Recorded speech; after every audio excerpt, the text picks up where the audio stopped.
the beauty of TransferWise is that a customer doesn't need to know like what is happening behind the scenes.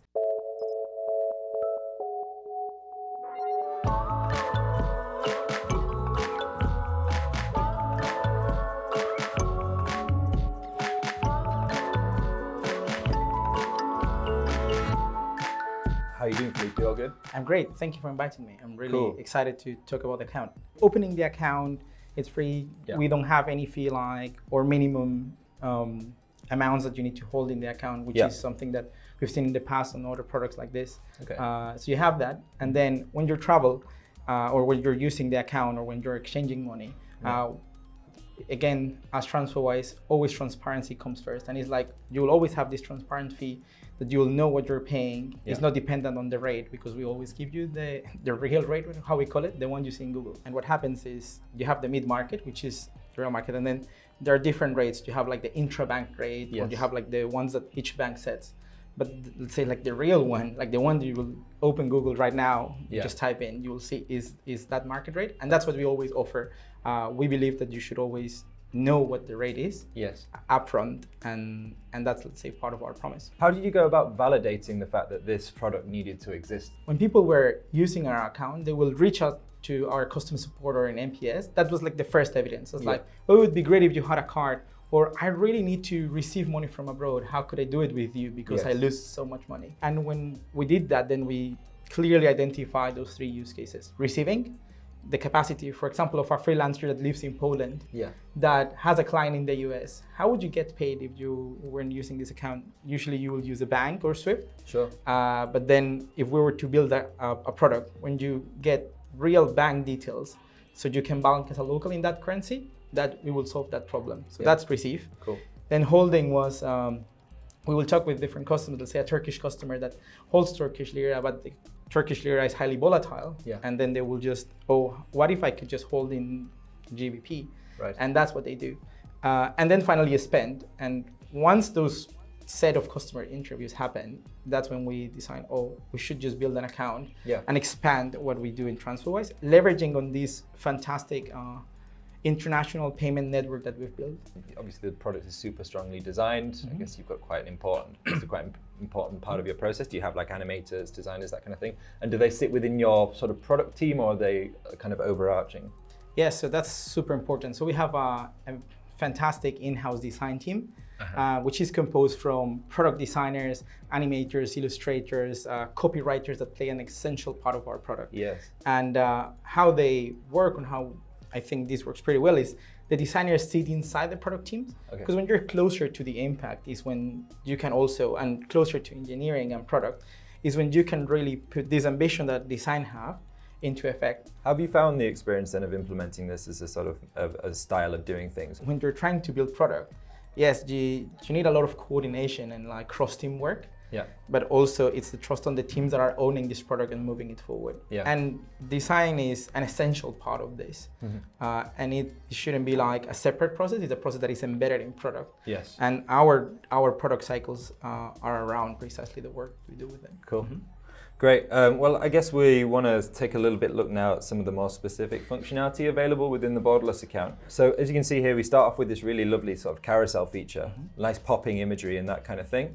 And what we get from this is a nice clear indication of the tangible benefits, I guess, of what you can get from using the product. I think the key part there is also explaining the proposition. When you work in mobile, it's very different when you do it in web, because in web usually you have a landing page when they get there and they Yes. understand everything. But think of the journey of mobile. Yeah. Like usually you will just redirect them, or you may have an SEO link in one platform and that direct them to the Play Store and download the app. Yeah. So you should have a clarity of what you can offer. For sure. And especially for TransferWise, when people associate us also on sending money, it's Yeah. important for us to tell them you can also receive money, hold money, and spend abroad. Absolutely. And then what we've got a little bit further on down the line, now that we've generated the account, is a little bit of a sort of a nice welcome message saying, if you're new, well, we're going to go in with either a personal or a business account. So talking a little bit earlier about the different types of users, a lot of business users, but we've got the personal account here as well. And then it's, I guess, a simple KYC process here, specific to this type of account? I think what's important in this page is, when you select the country, the borderless account as such, it's available everywhere in the world. Yes. That means that a customer in Colombia can open the account. Yeah. And it also, when we're running this global business, that means that we need to get very good data in order to do our KYC. Yeah. And that's what we're doing precisely in this training, trying to get as accurate as possible. Yeah. So in the upcoming things that are happening and how we provide the service for customers, it's also tailored for them. Absolutely. And I guess rounded off here with a nice sort of use of language, as you alluded to earlier with the copywriters, quite playful, and then but also clear and concise. The thing that's interesting about foreign exchange and international payments, I guess, is lots of different types of things going on in the background, so you need to be kind of clear with the users what's going on. And then we've got this lovely kind of image of the debit card, quite a brightly coloured little number, and then a delivery address. So use of the kind of blue understroke here just to kind of tell the user where they are in the process, and then as the you mentioned, confirmation screen. As you mentioned, is really important when you're working cross-currency. Our biggest challenge is explaining to our customers the benefits of what we do, how much they can save if they use us, Yes. or so, and that's precisely embedded, or we try to put it in the product, so it's clear. It's not only a matter of like steps that you follow, but things that you will get from the account. Yeah. If not, they won't use it, or they wouldn't be sure if this is the product for them. Absolutely. So super clear messaging is super important for that. And then a lovely sort of holding image here of the documentation upload. The image changes here and we can sort of finish. So it's nice to see sort of a phased approach here to the design in the sense of different images for different stages of the process. And part of it is like, I've never done banking online, so how can I go through this process? And then you contract yourself or upload documents. So it's a matter of trust. Yeah. A lot of what people contact us to our customer support is, why do I need to upload documents, or how long this is gonna take? And that's what we're trying to do with these illustrations too, is there are elements in our app that are meant to give trust to customers. You touched a little bit on this earlier in terms of like the locations, but were there any kind of key priorities for you from a data entry perspective when you were going through this onboarding flow? Yeah, I think the 3 key items there, or 4 key items, are country, and so where the customer is coming from, and the type of profile. So we offer different services for businesses and for personal consumers, and that's also built in our onboarding flow. Yeah.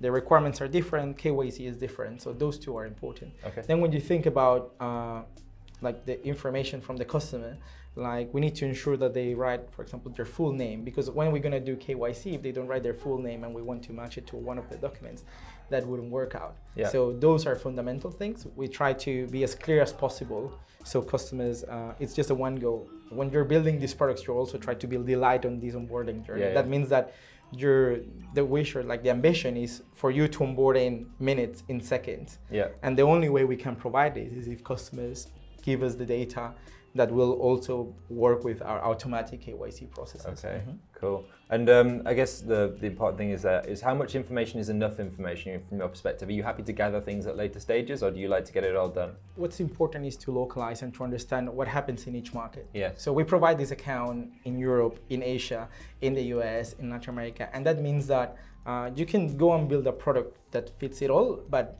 experience have told us that that's not what works best. Yes. And that means that, to give you an example, in Singapore, we, as a company, TransferWise, when we got there as a market for send money, we needed to verify people physically. Right. That means that if you wanted to send money abroad, people need to come into our office in Singapore. Oh, really? We will need to take a picture of them and upload it to a government service. Okay. And that was like 3-4 years ago. And working with the government and with the regulator, MAS in Singapore, we've got to a point today that we are fully integrated with the National Service of IDs. And a Singaporean can go there, upload their ID, and instantly verify.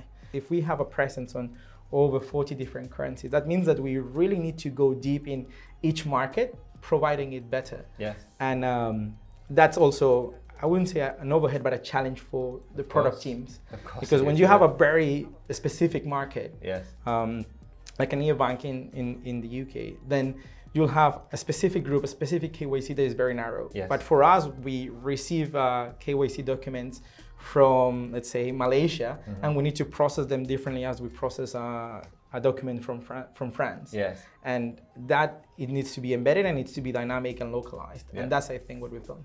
different markets are used to different, not only different sort of KYC and like expectations, but also flows as well. Like their products in Singapore look remarkably different to products here in the UK from a visual perspective. Do you stick with the idea of TransferWise's branding is TransferWise's branding, or do you, tailor that specific sort of thing to different markets as well? So I think the brand that we have is really strong, and we don't localize or change our brand in different markets. But what we do is build a dynamic product for you to display what's suitable for a local market. Yeah, there's a lot of sort of ID checks and that kind of thing going on. Is that something which you do yourself, or do you rely upon third parties for that kind of thing? So we work with different partners in order to provide the best customer experience, and that's the question for us. Is like, if you were to build the best onboarding experience, it would be instant. It will be like trustworthy for a customer. Yeah. And that's why we partner with different providers that allow us to build that. Okay. Yeah. Over time, we've gained tons of know-how. And there are processes that we do in-house. We have our own verification, fraud teams or so. But part of their work is also working with different providers. We've talked a lot about this sort of idea of making progress in onboarding and that kind of thing, and being able to sort of tick off or strike through different tasks that you've completed. I guess that's a similar thing for you guys in terms of you find that an interesting tool for achieving sort of progress in the onboarding, right? Yes, like customers want to know what's coming up next. Yes. Sometimes when you have like these journeys in mobile especially, like there are just screens popping up in front of you. You don't know what's happening. You don't know what's coming. Yeah, and you don't know where you are. Imagine that you drop off. Imagine that you get a call, or imagine that you need to upload a document and you don't have it there. Yes. And then you just close the app, get back home at the end of the day. Oh, where I was in this process. Yes. And that's why it's super important to have this series of elements there that it reminds customers where they are, and then they can pick up the process anytime. Like, yes, the ideal journey is one that happens in 5 minutes when you're sitting and everything is. But a question that we ask ourselves is, can a person onboard ourselves with what they have in their wallet? Yes.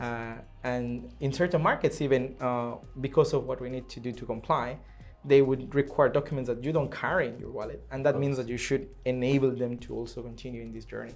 So you can see at the top level here, we've got sort of different currencies, balances, a list of different balances we can have a look at, and the sort of the bits of information we'll get alongside that. Really nice feature there. I think what's unique for us is that for a series of currencies today, US dollar, British pounds, euro, Australian dollar, and New Zealand dollar, what we can provide is local banking details. That means that imagine that you were right now to live and work in the US. Yeah. If you had our account, you can bank as a local, 100%. You will be able to receive payments, and that's what you're surfacing there. Yeah. Is that yes, you can hold over 50 currencies, but at the same time, you can receive payments and get those bank details, and it's important for us to communicate those. And I guess the other thing there is that it's comforting for the user to know that the information's there for them. They know exactly what information is required from them in that country. Yeah.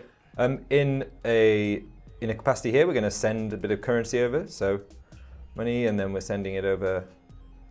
We can review that transfer, nice little loading bar at the top there, and then kind of a nice message there, super highlighted, rate guaranteed. So we can go into that in a little while. Adding referencing categories, super nice and playful. And some emojis there. Absolutely. And then here, an interesting, really fascinating area, lots of different types of payment. And a loading screen, which will allow us to sort of gradually make progress. So we've seen that we're sort of at the midway point now. We've done what we need to do now. TransferWise is doing its thing. Tick, and the transfer started. We managed to build the borderless account because we had this amazing international network for moving money. Yes. And part of that capacity build there is also having multiple payment methods. So when you want to send money with TransferWise, you can fund it with a bank transfer, with your card, with ideally if you're in the Netherlands, with Trustly. So we've integrated with tons of local payment methods. Okay. And what you can do when you are in the account, yes, you can fund from balance as like any account service would do so, but you can also fund with different payment methods. Okay. And that means that's showing precisely that leverage that we have there. Yes. And the same way, if you want to top up your account, some neobanks will just restrict it to bank transfers because that's what you can provide. It's a low cost. But for us, what we want is your convenience. And yes, most likely in the UK, because you have FPS, then it's an instant transfer. Yeah. But think of this product provided in not far away in Europe. Many Yeah. countries don't have instant transfer. Sure. That means that when you need to top up your account, it takes X amount of days. Exactly. So if you don't give those offers, like people Yeah. won't use your product. And that's an example of how we prioritize convenience too. But I was wondering if there was any sort of technical constraints that were anything particularly tricky when you were like thinking about this. When people used to send money abroad, you'll just send and then wait for days to see when it's going to show up. Yeah. And nowadays, 20% of payments from TransferWise on different currencies around the world are fully instant. That means if you're sending to Hong Kong, to Australia, I think recently we just opened to Ukraine, Yeah. we can provide an end-to-end instant.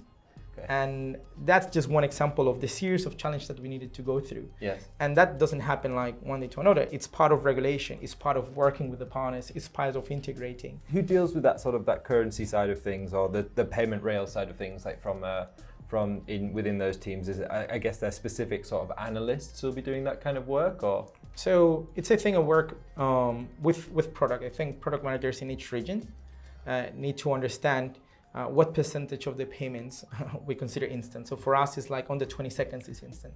And you have this ambition in each region on how you can increase this reach. Yeah. After you understand where you're standing today, the question is how we can get to 100%. Is this integrating with a specific partner? Is this lobbying for a scheme? So one example is Europe.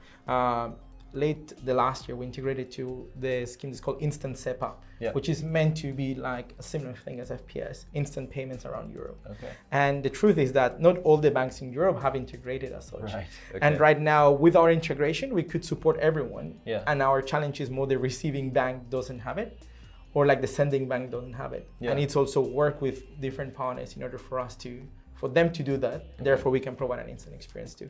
So product is involved. And then the big chunk of it is engineering, and it's working with partners. It's Okay. a lot of integrations that we need to do. What's your typical method of connecting with these things? Is there anything? To give you an example, if you want to integrate with a specific bank, Yes. usually the work starts usually even earlier with, well, you have product, this is the ambition, and then you need to do a step of banking. So we have a fantastic banking team that what they do is precisely build this relationship with banks. Okay. And then we get with the different partners, Yeah. and see like, oh, what's their offer and what's the capabilities that they have. Yes. So usually you have like a set of APIs that you can go and revise. Okay. And that's when engineering comes into the game and says like, oh, this has these benefits, this has not. Yes. And we may even do some testing payments. Okay. So different parties are involved. And then when we've decided a provider, then we will work with the engineering team in order to do the integration. Okay. Very hand-in-hand relation with the partners. I would say. And so a couple of like bits of legislation like open banking and PSD2 in Europe more widely. Are those, I guess those are some things that you will consider as a team? Yes, definitely. Like if you think of PSD2, not of the sense of the regulation, what's trying to accomplish. Yes. So part of it is definitely protecting customers and reducing fraud. All these SEA part of it. Yeah. But when you think about exposing APIs, that's also something that would allow competition, but also convenience. Yeah. And if there is convenience for our customers, definitely we'll do it. And it's something that we're working on right now. This is when we freeze. We've got a lovely little man popping out here in a frozen card. He's quite cold, so he's having a bit of a chill, and then he hops back in. Obviously, there is a design work, and that's when I said that our design team is fantastic, because it's their ambition partially. It's like how we can put this inside the product. Yeah. And that's a work between illustrators, animators, product designers in order to put this live. Absolutely. Just that specific animation, it's tons of work Yeah, there. I can imagine. And then when you go, imagine that then you go and build have this ambition, and then you go with engineers, let's implement it. And sometimes there are like technical constraints. Yes. And that's this part of working together, negotiating like, oh, what can we do, what cannot. We believe that freezing a card is a common feature, but it's a common feature in the UK. It's not a common feature abroad, like course, everywhere in the world. Yeah. And I think that's a key part of the borderless account. If we want to enable global lives, we need to be global friendly too. Do you find yourself being influenced by other fintech products out there on the market? And at what point do you drag and drop, like pick up something, a little tip here? I wouldn't say we have a direct influence saying like, oh, look at that competitor that is doing that, let's do the same. Yeah, of course. But what you see is that in a specific markets, when the market is shifting, then you see that those things become table stake expectations. If you think about 5 Exactly. years ago, like freezing a card wasn't a thing No, at all. of course, yeah. Yeah, and now it's like an expectation or how you protect yourself. Well, not only that, but like beautifully, as we mentioned, not only freezing the card, but adding that sort of playfulness and customer delight into the process is super important as well. This is another way for you to talk to your customers and talk to them in I guess a happy-go-lucky sort of way. Yeah. You're able to introduce that. That's a really cool element, I think. So I think that's all the time we've got for today. Basically, we've had a look at a few different sort of journeys there, and hope you found a little bit of value in those. Thank you, Philippe, for joining today. If anyone wants to find out more about you, So where do they have to go? can find me in Twitter. Okay. It's Felipe Morales, but it's a Latin name, so it's We'll link it. FELIPMORALES. Very cool. And about TransferWise more generally? At TransferWise, you can find us there. Cool. All what we're doing and the cool things that are coming live soon. Nice. And so next week we're going to be talking to Astos. So this is a Santander-backed product, working predominantly in the sort of small business space. And what we're going to do is take a little look at that functionality and speak to one of their product managers. So if you want to find out a little bit more about what we're doing over here at 11FS Pulse, head over to 11fs.com. And if you've got any questions about what you've seen or want to suggest a journey that we're going to take a little bit of a look at, hit us up on pulse@11fs.com or find us on Twitter at 11fspulse. Thank you very much, and see you again.